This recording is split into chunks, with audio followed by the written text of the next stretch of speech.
bi-weekly seminar, and this is the third in the semester now. Today, I have the great pleasure of having Dr. Ishani Priyadarshini talk to us on a highly important topic and both timely too, on post-quantum cryptography. Dr. Priyadarshini is an assistant professor at WSU in the Everett campus. She has interests in AI, cybersecurity, and data science. And she does have a master's and a PhD from the University of Delaware in electrical and computer engineering, and spent some time as a postdoc at UC Berkeley. This topic is very important for us, and Ishani is teaching topics around data science and AI and cybersecurity in the Everett campus this semester, and she will do the same thing next semester also. And so I'm very much looking forward. You know how this would work. As the presentation continues, you may put in your questions in the chat. I will be monitoring them and ask them at the end, or you may wait until the presentation is finished and you can ask your questions then. I would like to save time, so you have Ishani most of the time available to you. Make sure to leave a couple minutes towards the end for Q&A. Thank you for taking the time to talk to us today. Please go ahead and take over. Good afternoon, everyone. Thank you for the kind introduction, Asifa. Now, as we all know, every secure transaction we make online ultimately depends on one fundamental assumption that our communication channels can be trusted to protect the CIA, confidentiality, integrity, and let's call it authenticity. But in reality, those channels are constantly under observation, any kind of manipulation attempts, and that's where cryptography is actually coming in. It's the science that allows Alice and Bob to communicate securely, even if there is Eve, an eavesdropper who tries to control the network. We will begin today's seminar by revisiting the classical foundation of cryptography and then see how the rise of quantum computing challenges these very assumptions, forcing us to rethink how we need to secure data in the future. So if we were to start with the basic foundation, the basic idea behind security, we know that whenever two parties, let's say Alice and Bob, they try to communicate over a network, there's always a possibility that someone uninvited, often called as Eve, they are listening or even tampering with our communication. In real world, this corresponds to untrustworthy or compromised networks, the kind that we all use every day. The first motivation of cryptography is to protect our data from being spied on, and the second one is that no one should be able to modify or inject any kind of false information without detection. And that's where the literal meaning of cryptography comes into the picture, the art of secret writing, the art of transforming information so that even if somebody tries to intercept it, they can't make sense of it or alter it unnoticed. And this kind of a transformation, it helps us achieve the fundamental goals. I'm sure most of you are aware of this. Confidentiality, no one other than the intended recipient can learn the contents of the message. Integrity, if someone like Eve tries to change the message in transit, then the alteration will be detected. And finally, authenticity, which allows Bob to verify the message. It indeed came from Alice and not from an imposter who tried to pretend that they were Alice. So cryptography, in a way, establishes trust in digital connection. Cryptographic tools, and when we talk about securing information, we are actually addressing multiple layers of defense. We are talking about the math behind encryption, we are talking about the secure storage, even the physical protection of systems, and even the control access to data. At the mathematical level, we are using two broad families of techniques. One is to protect the data from being altered, for which we rely on digital signatures and message authentication codes. And the other one is protecting data from being read. We use encryption techniques. Let's say symmetric systems like AES, where both the sides share the same key, or maybe public key systems like RSA, where the encryption and decryption keys are different. But here is the interesting thing, cryptography doesn't stop here. Over the years, this field has expanded to go far beyond just confidentiality and integrity. Now we are studying mechanisms to resist things like denial of service attacks, to hide any kind of communication patterns through a lot of traffic analysis. We try to securely tally votes in the electronic systems. We also try to perform computations in encrypted data, something that we call as homomorphic encryption. So I'm trying to just give you a very basic idea of cryptography just to know where we are and how we are moving towards quantum. And then if these cryptography tools come together in real life, the transport layer security protocol, which is what secures nearly every transaction platform that we see today. The TLS heavily relies on the public key cryptography, and it does it for two important reasons. The first one is to ensure that the server you are connecting to is genuine. It's like, is this really your bank, or is it really your email provider and not an impersonator? And for that, it uses something like a digital signature, typically based on RSA or maybe electric curve cryptography. The second one is that it uses encryption. It uses encryption to make sure that the data which is exchanged, let's say your passwords, session tokens, or even personal details, they kind of remain unreadable to your eavesdroppers. However, purely relying on public key cryptography for all data exchange would be far too slow and resource intensive. So TLS tries to combine the best of both worlds. The public key cryptography that we see here, it is used to negotiate a shared key between the client and the server. And then once both the sides, they share that key, the further communication uses a symmetric cryptography, which is kind of much faster. So the basic idea behind cryptographic tools which are used in TLS.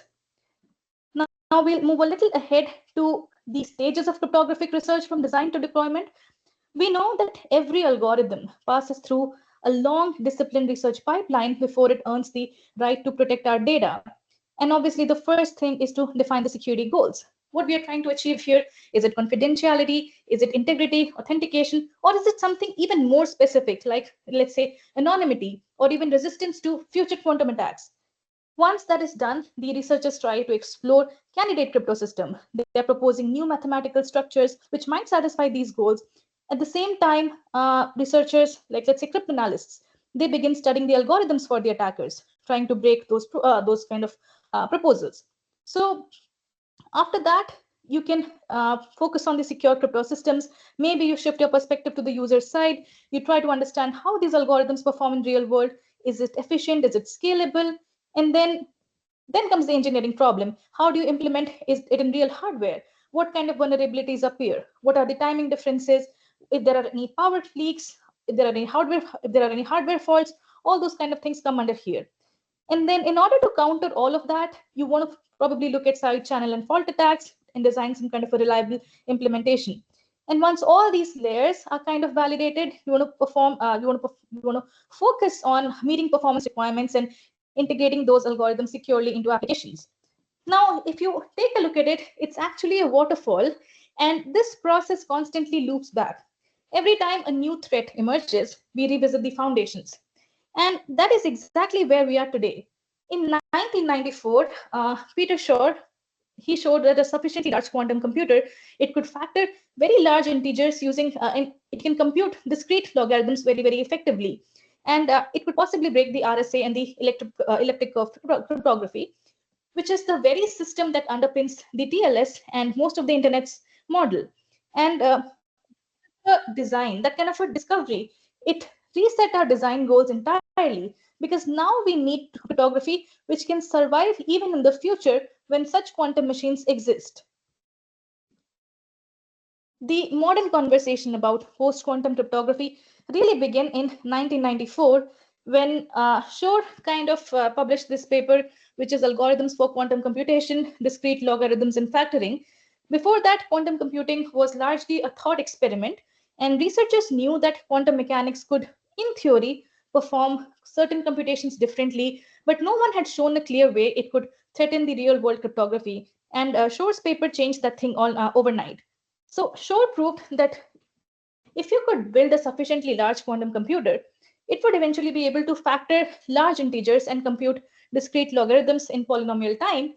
And these are the operations that your classical computers can't do efficiently. And these two problems happen to be the mathematical foundations of interesting crypto systems like RSA, even Diffie-Hellman and elliptic curve cryptography, which we use in our emails, web servers, and even digital signatures. So Shor's algorithm says that if a large quantum computer ever exists, everything we currently trust for public key security, it's going to collapse. And that kind of a realization triggered a quiet revolution in the cryptographic community, because researchers began asking what other mathematical problems might remain hard even for quantum computers. And that led to this new research direction, post-quantum cryptography or PQC. And then at the very same time, in a few years, I think a couple of years later, we were introduced to Grover's algorithm in 1996, which showed that quantum computers, they could speed up the brute force searches, though only quadratically, which means that symmetric systems like AES and hash functions, they aren't destroyed by quantum power, but they do need longer keys. So by the late 1990s, this theoretical groundwork was already laid. What remained uncertain was when quantum computers would become powerful enough to make this threat real, and how soon we could design alternatives ready for that particular day. And then a couple of things to just kind of skim through here. Like I said, by the mid 1990s, quantum computing moved from like theory to possibility, and what seemed like an academic curiosity actually started turning into something like an engineering goal. Peter Shor's work showed us that if we could ever build like a large quantum computer, it would be able to factor integers and solve discrete logarithms effectively, which means that RSA, DSA, even ECDSA, electric cryptography, everything we use for secure communication would eventually fail. And then a few years later, when Grover's algorithm appeared, it doesn't completely break the symmetric systems, but it does make the brute force attacks faster, roughly by a square root factor. Now, in simple terms, AES 128 would no longer be enough, but AES 256 would still be it would still maintain a comfortable margin at that point of time. What makes this so urgent is the pace of the progress, because back in 2012, Mark Kitchen from IBM said that this isn't 50 years away, maybe 10 or 15, and that is exactly where we are now, in that 10 to 15-year window where serious quantum hardware is starting to emerge. So we are not talking about theoretical threat anymore. We are talking about a technology that, once scaled, can undo the mathematical foundations of every public key system that we are using today. And that realization is what set the stage for post-quantum cryptography, which is a new generation of algorithms, which is built to essentially withstand the future. I have a few examples for showing you all the advancements in quantum computing. And this image is one of the interesting ones, because it kind of shows like a shift from theory to implementation.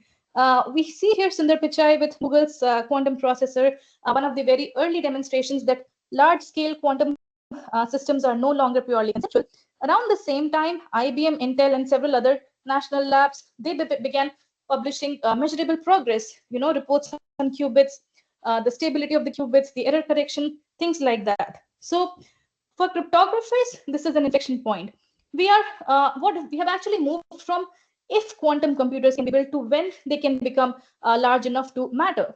And from this point onward, the question also shifts to the hardware, from hardware to impact. Basically, if quantum computation becomes practical, the asymmetric algorithms that secure almost all the online communication, which they will no longer provide any kind of security.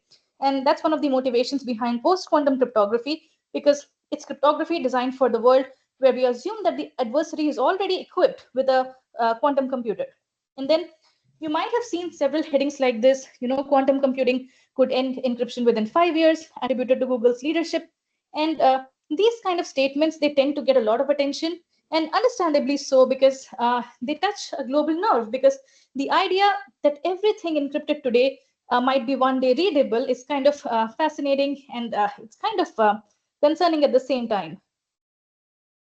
From a researcher's perspective, obviously all these claims should be thought of very carefully, because 5 years is a very optimistic time, but what matters is not the exact number, but the actual trajectory, because now we are no longer in that speculative stage. Both the industry and the government labs, they have kind of demonstrated consistent progress in this area, in the number of qubits, in the error correction, and also the gate fidelity. Every few months, we see these incremental milestones. IBM's roadmap for fault-tolerant systems, Google's quantum processors, they achieve more and more stable performances. So the conversation is now, it's not whether quantum computers will reach the scale needed to threaten the RSA or ECC, it's how soon and how can we adapt to that in parallel. And then another thing that I saw, which I thought was really interesting, is some recent reports highlight that the progress in quantum computing isn't just limited to one region or one company.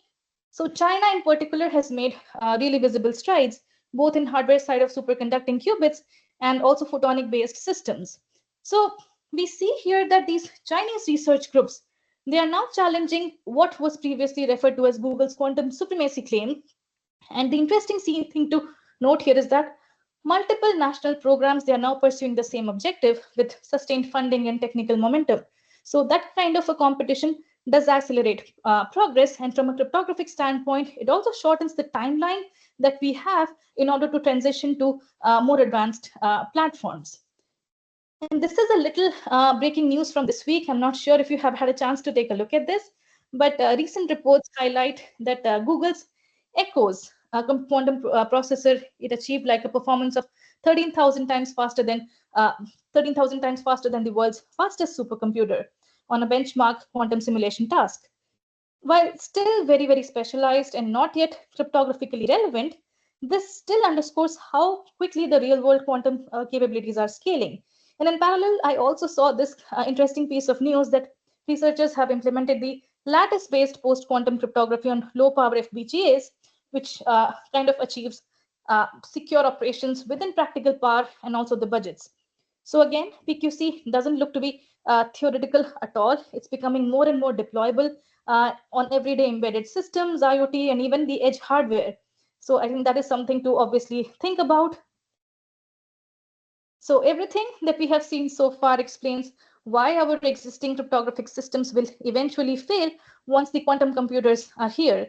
Post-quantum cryptography also is known as the quantum resistance cryptography because it's also a response to that challenge because the idea is very straightforward. You're assuming that there's an attacker. The attacker actually is the one who has access to a quantum computer. And this is a very important distinction because the users, the organizations, the devices, the individuals running these algorithms will still operate on classical hardware. They will use the same kind of computers and networks that we have today. But when we design these systems, we need to think that the advisory is already possessing quantum capabilities. And this shift in assumption changes how we evaluate security. Instead of asking whether something is hard for a classical computer, we are now starting to ask whether it would still be hard for an adversary who is running Shor's algorithm or Grover's algorithm on their system. Again, this is the report from the US National Academy of Sciences, which was published in 2018, which captures the dual reality of quantum computing in one of the clearest ways possible. So their first key finding essentially said, don't panic. Given the state of quantum technology and the rate of progress at that time, they found it highly unlikely that a machine capable of breaking RSA 2048 or similar discrete logarithm systems would appear within the next decade.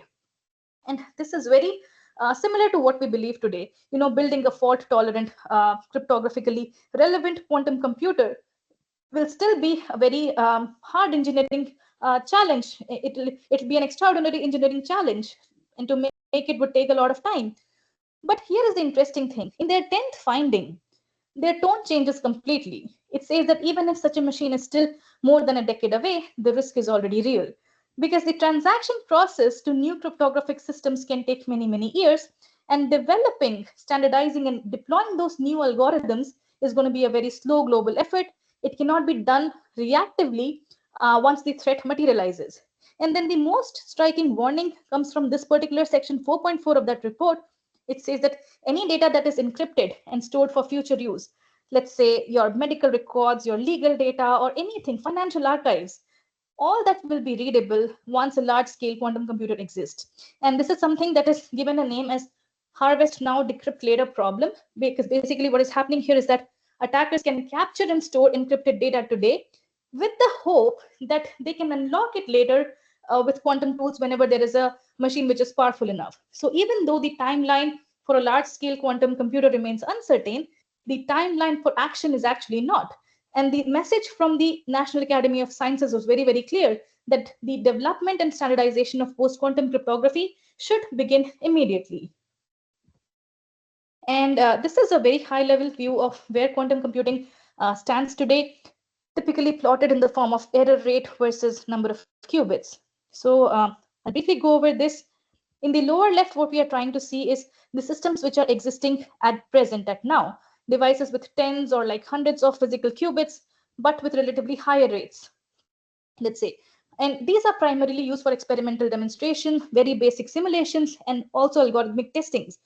As we move a little bit right, we'll see a lot of other things. Okay, basically we are seeing quantum bits start becoming a little fragile here. So there will be some surface codes which are working here. There is one point where you are seeing VR here, and then somewhere you are seeing logical qubits can be classified, can be classically simulated. And then farther along the curve, there are these other regions where you will see useful quantum chemistry without error correction, RSA is broken. So each of these zones that you are seeing, it represents the exponential growth in capability, but also exponential engineering difficulty. So scaling is obviously an open challenge. Still, the overall trajectory of this landscape shows that the community is steadily moving towards the upper right region here. And that's why researchers have started talking in terms of cryptographically irrelevant quantum computers, not just the working prototypes. So machines which are capable of executing Shor's algorithm at scale, uh, which can actually compromise the real world keys. And then this is one of the questions that a lot of cryptography enthusiasts, I could say, or researchers kind of think most of the times. When will a quantum computer become powerful enough to threaten real-world cryptography? And there isn't a single answer, but we have had surveys across academia and industry, which gives us a useful sense of expectations. In one such survey, over half of the experts believe that at least 50% chance exists that a cryptographically relevant quantum computer, one large and stable enough to break RSA or ECC, could exist by 2038. And the responses are actually varied. Some think it could happen in like 10 to 15 years. Others place it like closer to like 20 years, 30 years. But regardless of where you stand in the timeline, the pattern has been very, very consistent. No one is saying never anymore. And in security planning, even a modest probability, like a very low probability within a few decades, it's enough to justify preparation now because the process of migrating global infrastructure, let's say from browsers to cloud services, embedded devices, even digital certificates, that will take many, many years. So this is a long process. So now that we have a little bit of idea about what post-quantum cryptography is, there are a few major families of mathematical problems it builds on. And each of this that you are seeing here, it provides like a foundation for encryption or digital signatures that could remain secure even if an attacker had a very large quantum computer. One of them is the code-based encryption, which is one of the examples of that is Michaelis. It was kind of introduced in the 1978. And the security of this code-based encryption relies on the difficulty of decoding a general linear error-correcting code. Hash-based signatures, these are extremely robust because their security depends only on the properties of the hash function. Specifically, it is hard to find a second input producing the same output, and that is what makes them really robust. Isogeny-based encryption, this is a new family of this is a new direction actually in post-quantum cryptography, which kind of builds on the hardness of finding something called as isogenes. Isogenes are special mappings between electric curve over the finite fields, and it has very, very compact keys and ciphertexts, which make it kind of uh, compatible for constrained environments. The lattice-based encryption and signatures, again, one of the most actively studied areas, and the security of this relies on the hardness of finding short vectors in high-dimensional lattices. And finally, the multivariate quadratic signatures. In this family, the security comes from the difficulty of solving systems of quadratic equations over finite fields. And these systems can actually produce short signatures, but tend to require large public keys. One thing to consider here is that these categories of mathematical problems, they do not guarantee any kind of security because a scheme can still be insecure even if the problem is used for, if the problem is used or even if it has parameters which have been incorrectly fed to the system, all those can also be a part of the problem. And then just a very brief timeline about where we were and where we are today. So as we discussed this in 1994, Shor's algorithm was first demonstrated, and it showed that quantum computers could break RSA and ECC. A couple of years later, we saw Grover's algorithm, which kind of showed that quantum machines could accelerate the brute force search, not enough to destroy the symmetric encryption, but enough to force us to rethink the key sizes. And then in 2003, Daniel Bernstein formally coined and consolidated the term post-quantum cryptography.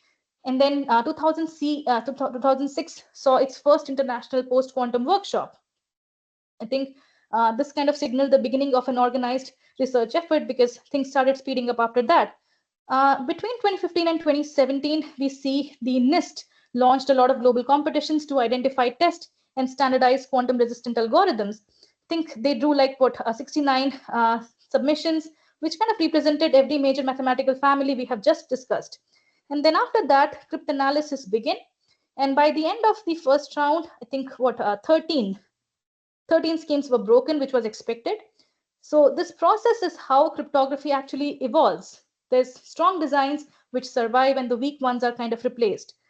Then in 2019, NIST announced its second and third round actually. Second and third round, narrowing the field down to what 26 candidates, I think then 15 quick candidates. And then by 2020, the competition had matured into one of the largest coordinated efforts in the cryptographic history, which engaged like hundreds of researchers across academia, government, even the industry. And then finally in 23-24, we see that nearly a decade after, after a decade of evaluation, NIST issued its first official post-quantum standards, which marked the transition from academic research to practical deployment. So in 30 years, the field moved from a theoretical algorithm that broke RSA to globally standardized replacements, which were ready for integration. And then after several years of evaluation, NIST announced the first set of post-quantum standards in 2022. So Kyber, for the public key encryption, the selected winner was Kyber, which was based on structured lattices. And then for digital signatures, NIST selected 3 schemes: the dilithium, which was also lattice-based; Falcon was also lattice-based; Sphinx Sphinx S Plus was a hash-based signature, which was kind of based on the hash collisions, but not any kind of algebraic assumptions. And then in addition to these, NIST also had several candidates for the 4th round of analysis. There was Bike, there was Classic HQC. SIK was the only isogeny-based encryption scheme, which was fully broken short after NIST's announcement, which kind of reminds us that even promising directions need continual scrutiny. So for the first time, a concrete portfolio of post-quantum algorithms, which was ready for deployment with formal standards, was finalized by 2024. And then in 2021, the post-quantum cryptography effort had reached a stage where research and standardization had started to overlap with the national security policy. So in 2021, Matthew Scholl from NIST's Information Technology Lab emphasized that community must not rush into deploying untested or proprietary post-quantum solutions, because his point was very straightforward. Premature adoption can lead to insecure implementations, fragmented standards. There could be a loss of public trust in that kind of a situation. And then a month later, in August, the NSA issued a formal statement confirming that remove all the quantum vulnerable algorithms and replace them with NIST-approved quantum ones. However, the NSA specifically advised against using any non-standard or experimental cryptographic systems because those were not published or officially accepted yet. And then in September 2021, the DHS, Department of Homeland Security, said the same thing.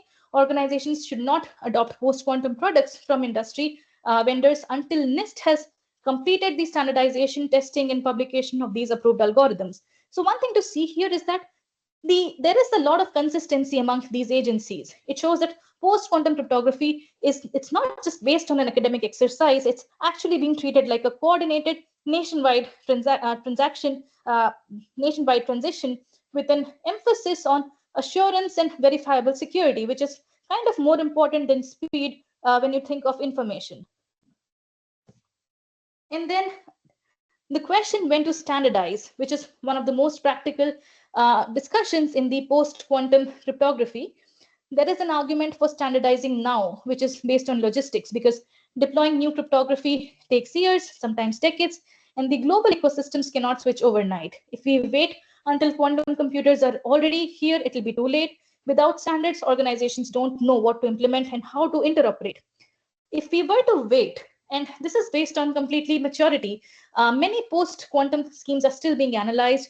Once a system is standardized and widely deployed, changing it becomes very, very hard. We have seen that with RSA. So some researchers argue that rushing standardization, it could also risk locking in algorithms that might later show a lot of weaknesses. So one of the things that was recommended was recommend now and standardize later, which means that the idea is to identify conservative systems that can likely withstand the quantum attacks, even if they are slower or larger, and let the risk sectors start early testing. And meanwhile, continue the formal standardization work by refining the parameters and implementations. So that was the strategy proposed for post-quantum standardization. And then as the standards process moved forward, several professional bodies began examining how post-quantum algorithms could coexist with classical ones during the transaction period.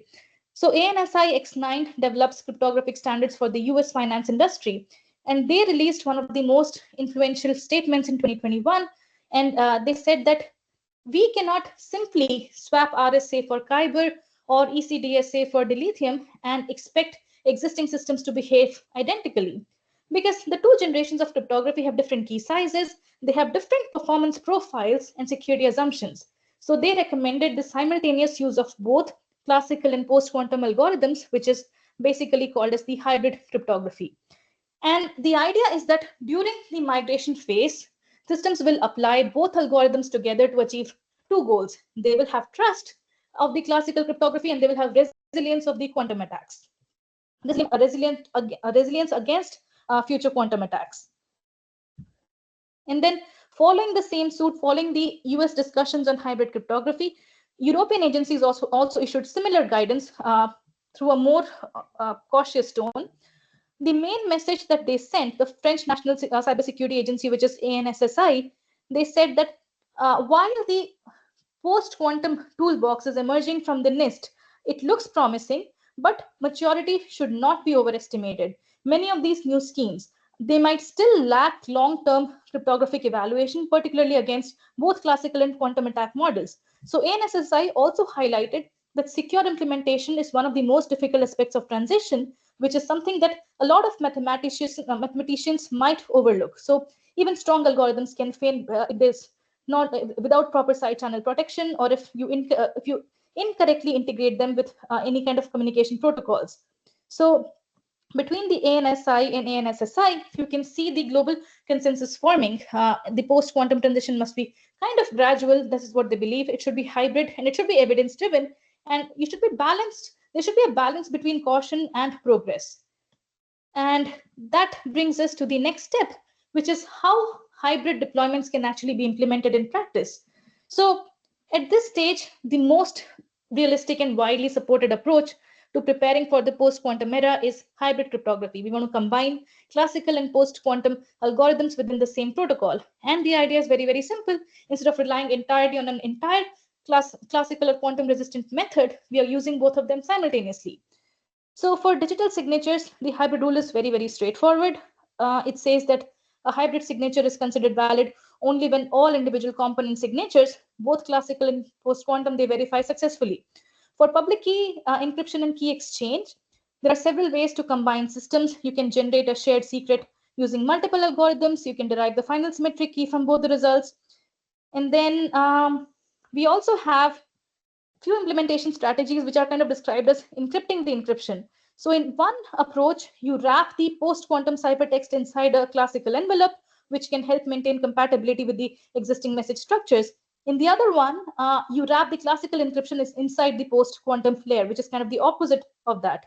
And then different organizations will have different choices. They will adopt different hybrid configurations depending on their risk profile. Those who want to gain like early experience and minimize performance overhead, they tend to combine ECC or RSA, something like that, which we see in Google, and I think Cloudflare also had some kind of an experiment like that. There might be others who are a little more careful with sensitive data, long-lived data. They lean a little towards conservative systems, and they pair it with strong post-quantum systems with classical cryptography to ensure that there is a long-term protection. So this is actually where the migration planning is actually starting to begin. We want to determine how to phase these systems in without breaking the existing security models. So migration considerations about time, the time it takes to migrate. And the time data must stay a secret and the window in which the attackers can act. So if you think of preparation and migrating systems to PQC, for many organizations, this phase is pretty long, especially for infrastructure components like PKI, certificate authorities, VPNs, even authentication servers. And these systems are deeply embedded, they are interconnected, they have strict governance rules. So if you were to replace their cryptographic foundations, that would require new software, new hardware support, testing. There should be coordination across multiple vendors, and that's easily like a decade or maybe 2 decade long process. If you think of the data secrecy lifetime, not all data needs to remain confidential for the same duration. There might be routine traffic that may lose relevance in a few months. For some information, there might be government communication, financial records that remain protected for like decades. So that long secrecy horizon is what makes post-quantum migration urgent even before the threat materializes. And then there is also a link between these two. If you see there is a harvest now, decrypt later problem, because adversaries can already capture encrypted data today, they can store it, and if we and they can, that data could become readable years later. So there is some amount of overlap that you might see between the long migration period and the long secrecy lifetime, which kind of defines our real risk zone. If the migration lags behind, then sensitive data from today may still be vulnerable tomorrow. That's why preparation must start well before the relevant computers, before the quantum relevant computers can exist. Not because the threat is immediate, but because transition itself is going to take that long. And this is one of the reasons also why we should move to hybrid deployments, why hybrid deployments play such an important role, because they let us begin the shift without breaking the existing systems. We are gradually extending the quantum resistance to infrastructure that needs the longest protection. And an important thing to kind of see here, estimates suggest that migration of just the US government systems to post-quantum cryptography between 2025 and 2035 could cost up to 7.1 billion USD.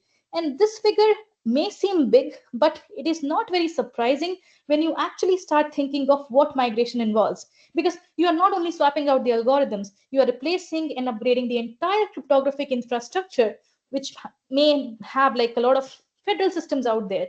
You should have secure email, you should have digital signatures, you should have authentication servers, you should have digital certificates, classified networks, all of that. And not only that, every endpoint user, an application that relies on public key cryptography, that also has to be updated, that has to be tested, that has to be recertified. And yeah, so the post-quantum shift that we are seeing, that we are talking about here, is actually one of the largest coordinated cryptographic upgrades in the history, because it requires a long-term funding, workforce training, and also some sort of a cross-agency planning. And then I think I have a 3 or 4 minutes more, and I'll try to rush through this. This is the table that summarizes the public key algorithms that are considered quantum vulnerable, essentially the ones that will not survive once the large-scale quantum computers become operational. Many of these you will recognize: RSA, ECDSA, EDDSA, all other cryptographic elliptic curve, all the other elliptic curve and finite field systems. All these rely in one form or the other on integer factorization or discrete log problems, precisely the mathematical assumptions that Shor's algorithm is hopefully going to break. And the table also lists the security strengths of each: 112 bits, 125 bit. But what is important here is not the count itself, it's a transition timeline. You can see that several algorithms are now marked as deprecated after 2030, and in some they are disallowed after 2035 or 2025, something like that. So these dates come from official guidance like the NIST or NSA's commercial NSA, the CNSA, and they kind of indicate when agencies and vendors must stop using these quantum vulnerable primitives. And at the same time, you see this thing here that organizations may continue using public key algorithms at 112-bit temporarily while they still want to migrate to post-quantum systems. And this acknowledges the reality we have been discussing. The transition will not happen overnight, but it will it'll be a managed coexistence period where classical algorithms remain in limited use for some sort of a backward compatibility. So quantum transition has official deadlines. So we are now moving to the planning and phase out stage, basically. And then this is another table that summarizes the post-quantum digital signature algorithms that have been standardized or recommended through NIST process. So each of these is kind of like a cryptographic family. Some of these we have talked about it very briefly, but MLDSA is a lattice-based one, SLHDSA is a hash-based family, then LMS HSS is again, it's a hash-based family, and then XMSS is actually the extended Merkle signature scheme, which is also like the hash-based family. So again, you can see the parameter sets, the security strengths, and also the they also have these numbers 2351 security category. So this is NIST's categories 135, which kind of gives implementations a clear mapping from desired protection level to like parameter choice. And then as we come to the end of this discussion, it is worth stepping back and looking at where we stand today, because for decades, our entire digital world from online banking to secure messaging has relied on public key crypto system like RSA, ECC, to obviously to guarantee the CIA. But these algorithms have shaped the modern internet. They have done their job beautifully. But with the advancement of quantum computing, the foundation is no longer unshakable. We have seen Shor's algorithm, we have seen Rover's algorithm. They have changed the conversations entirely. So once scalable quantum machines arrive, the core mathematical assumptions behind these systems may start to collapse. So the same equations that protect our data today, they will be the reason it can be unlocked. So recognizing this, the NIST launched the Post-Quantum Cryptography Initiative back in 2016. And after years of open analysis and collaboration, they have now a first generation of standardized algorithms, which is primarily lattice-based and hash-based. And that can withstand a lot of quantum attacks. So we just saw some of these before, the MLDSA, MLKEM, all these were finalized in 2022, 2024.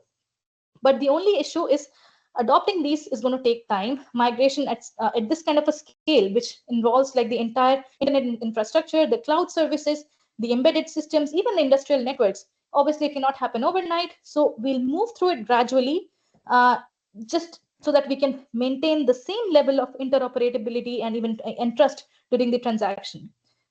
And then, yeah, we know that migration timelines are long, and the data we are protecting needs to stay secure for decades.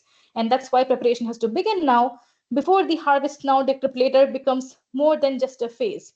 So the post-quantum era that we are talking about isn't something in the distant future anymore. It's the next chapter of secure communication. And what we do in the next few years is actually going to determine how smoothly that transaction might happen. With that, we come to an end of this session, and I'm very curious to hear your thoughts on what we just talked about and know what your questions are, in what direction you are thinking. So I think I want to thank you all for joining me for the seminar today, and yeah, let's see if we have some kind of questions. Thank you very much, Ishani. That was a fascinating talk, and the sense of urgency is clear from the way you talked about this. I'm sure there will be some questions. I'm going to give students a chance. You can unmute yourself and go ahead and ask, or you can put in the chat. I would prefer that you just unmute and ask so that we can save some time. Yeah, I have a question. Sure, go ahead. Okay.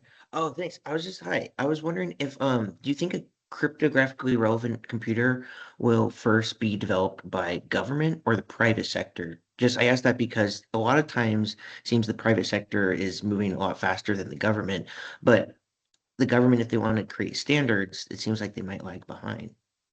Well, thank you. That's a very interesting question, and that also tells us how the government and the industry are working hand in hand, especially when something this important comes into the picture. So far, we have seen companies like Google, IBM, and all biggies move in the direction of quantum computing. Every few months, we hear these interesting news articles. But we also see that the standards that are developed by any kind of organization is coming from NIST. The standards are not coming from Google or Cloudflare or anywhere else. So I think it's a joint effort. Developing something is good, but testing it is the other side of the coin. It's good, it's wonderful to develop a quantum computer and see how resilient it is to attack, but obviously you have to test it across a lot of different algorithms just to see whether it is able to resist those or not. So I think it's a joint effort, and obviously there's a lot of I think this might be a little political. There's obviously a lot of thing about funding and all. Organizations do require a lot of money for these kind of migration and big projects. But yes, I think we can say that industry is progressing, or we can't say if government or like national policies are like a step ahead. I think it's all very much, we are all very much in the same boat. Okay, that makes sense. And given it's like matter of national security, it's good to see collaboration. Thank you. So on that note, about how things are in industry and government, on this one, NIST is taking the lead in standardization, and that's wonderful. And what I was wondering about, if you could comment on, is the terminologies that are used. So post-quantum computing or post-quantum security is one, but the industry I hear more saying quantum resistant, which you have used in one of your slides. Is there a distinction between these? Is there any, what do you understand by the different ways in which these things are expressed? So one thing is that when they say post-quantum cryptography, we know it's like classical cryptography, which is designed to resist any kind of quantum attacks. It runs on the existing hardware and software. And then there is quantum cryptography that they talk about, which is the quantum key distribution, which relies on quantum physics to exchange the keys. PQC is a little more practical and scalable way, but quantum cryptography is a little more specialized and expensive. Of course, they have like quantum resistant algorithms, any kind of, basically the assumption is that your adversary has a system that is equally powerful, but you yourself are using like classical systems with the existing hardware and software. Mm-hmm. Okay. Anyone else has got question? Remember to fill out the survey, which we do at the end of every seminar. So James has put in the link. So take a few minutes before you go to your next commitment to make sure that you complete that survey. I just wanted to say that. And we still have a couple of minutes, and we should be able to squeeze in a question or two.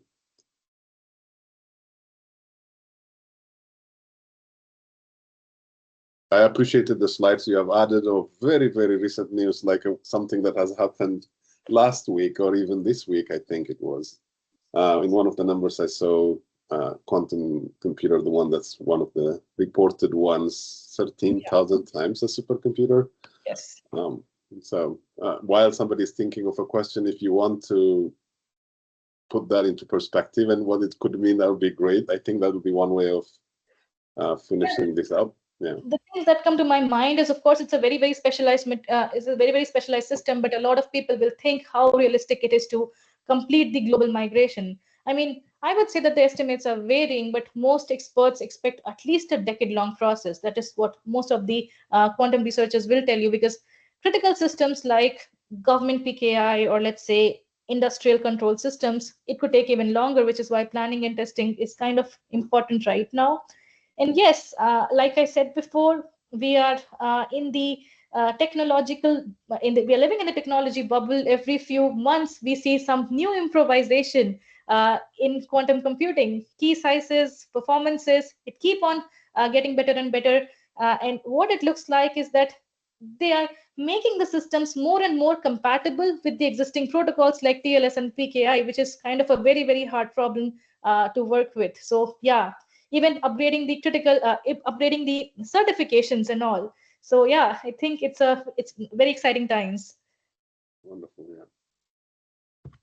Like, doesn't look like there is. Was there anybody else got a question? I have one more question. Yeah, oh yeah, sure. go ahead, Bill. Or call. No, go ahead. Yeah, go ahead. You got it. Oh, I was just wondering really quickly, like I know that you like it's cool to see the headlines about like Google creating their quantum technology. Do you think like there's like other nations or have companies that are just as far but aren't releasing to the public what's going on and their achievements? Well, we know that it is not a very, very localized problem. We do see headlines coming from Chinese researchers about quantum computing now and then, how they are challenging Google's supercomputers. We also saw, if you remember when we talked about the slides, we did see that following what US had to say about quantum computing and hybrid migration. There was also a report by ANSSI, which was by France. So European agencies are also looking at these things. China is obviously looking at this thing. United States is obviously looking at this thing. So yes, I think it's not a localized problem. Countries are working with it. But again, the infrastructure and funding is one thing that kind of drives this kind of modern technology. Okay, thank you. Colin, you had a question. Go ahead. Yeah, I was gonna ask, once these computers and like the relevant like technology kind of starts releasing, how often do you think the standards will have to be updated to match the power of the technology? So ever since NIST started this cryptanalysis thing, every couple of years, I think they are eliminating systems that they think won't be quantum resistant. So at present, I think 22, 23, 24, I think they are giving it a good gap of 2 years before releasing what they think the standards should be. After a 30-year long, after a 3-decade long initial research, the first set of standards that they released was in 2022. I think they probably want to release something in 2025, but we have to look for that. Yeah. Okay, that makes sense. Thank you. All right. Thank you very much again. I think there were some very interesting questions, and it was a fascinating talk. We'll make your slides available once you send us for those students who were not able to make it now, and in general for the ones who want to review it again. So I very much appreciate it, Shani. This was a fascinating talk, and thank you for what you shared today. Thank you so much, everyone. And we will see you in 2 weeks, and we will stop our program right here now. Sure.